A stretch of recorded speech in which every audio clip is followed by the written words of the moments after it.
ఓం నమఃశివాయ శ్రీమాత్రే నమ. బుధవారానికి చాలా ప్రత్యేక శ్రద్ధ ఉంది. ప్రత్యేకవంతమైనటువంటి ప్రభావం బుధుడు.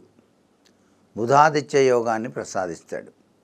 భూములు కొనాలన్నా, కొత్త బట్టలు వేసుకోవాలన్నా, బంగారం కొనాలన్నా బుధవారానికి అంత విశిష్టత ఉంది. మీరు ఎప్పుడైనా సరేనండి, డబ్బులు బుధవారం నాడు ఇతరులకు ఇవ్వద్దు.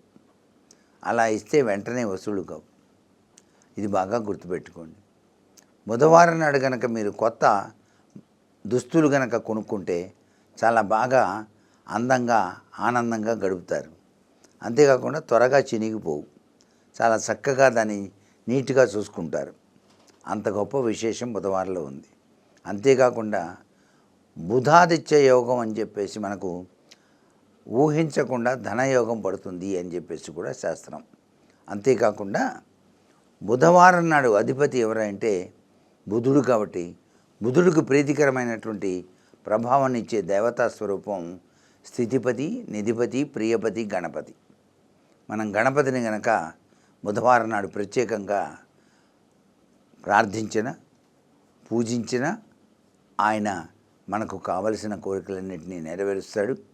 పనిలో విఘ్నం లేకుండా నిర్విఘ్నం కురుమే దేవ సర్వకార్యేషు సర్వదా అన్న చందంగా ప్రతి ఒక్క పని కూడాను చాలా చక్కగా నెరవేర్చేట్టుగా చేసే శక్తి ఆ యొక్క గణపతి ఆరాధనలో తగిన పరమార్థం. అది కూడా బుధవారం నాడు గణపతిని అర్చించడం సర్వవిధ శ్రేయోదాయకం. గణపతి దేవాలయానికి వెళ్ళి అక్కడ కొబ్బరి నూనెతో దీపారాధన చేసి 21 ఉండ్రాళ్ళు నైవేద్యంగా పెడితే మీ అభీష్టాలన్నీ కూడా వెనువెంటనే నెరవేరుతాయి అని చెప్పేసి శాస్త్రం. అందుకే ప్రతి ఒక్క పని మీద మనం బయటికి వెళ్ళేటప్పుడు శ్రీ మహాగణాధిపతయే నమః అని చెప్పేసి భావించి వెళ్ళాలి. అట్లాగే విద్యార్థులు పరీక్ష రాయడానికి బయలుదేరి వెళ్ళేటప్పుడు వక్రతుండాయ హుం అని చెప్పేసి అనుకొని బయలుదేరితే విపరీతంగా వాళ్ళు అనుకున్నట్టుగా ప్రశ్నలు వస్తాయి. వాళ్ళు ఎక్స్పెక్ట్ చేసిన ప్రశ్నలు ఉంటాయి. కొంతమంది ఇంపార్టెంట్ అని గుర్తుపెట్టుకుంటారు చిన్నప్పుడు. ఆ ఇంపార్టెంట్ ప్రశ్నలు రావాలంటే వక్రతుండాయ హుం అని చెప్పేసి మీరు పరీక్షకి వెళ్తే ఆ పేపర్లో మీరు చదివిన ప్రశ్నలే ఉంటాయి. మీరు ఫస్ట్ క్లాస్లో పాస్ కావడానికి ఆస్కారం ఉంది. కావాలంటే చేసి చూడండి. అంతేకాదండి, మీరు పరీక్షకి వెళ్ళేటప్పుడు నోట్లో తులసాకు పెట్టుకొని ఆ పరీక్ష పూర్తయ్యేంత వరకు నోట్లోనే ఉండాలి. తర్వాత దాన్ని బయటకు వచ్చి ఉమ్మేయండి, లేకపోతే తినేసేయండి. మీకు ఫస్ట్ క్లాస్ రాకపోతే నాకు ఫోన్ చేయండి. అంత గొప్ప విశేషం ఉంది తులసాకులు. తులసాకేమో వినాయకుడికి ఇష్టం లేదు. మనం ఒక్క వినాయక చవితి నాడు మాత్రమే పూజ చేస్తాం తులసాకుతో. మిగతా రోజుల్లో తులసి దళంతో వినాయకుడిని పూజ చేయం.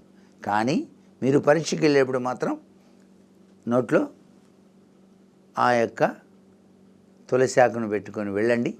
ప్రథమ శ్రేణిలో ఉత్తీర్ణులు అవ్వండి. అంటే ఇక్కడ వినాయక చవితి యొక్క ప్రభావం పనిచేస్తుంది నాలుక మీద. మిగతా రోజుల్లో మామూలే. అర్థమైందా? ఇది అన్నమాట అసలు చిట్కా.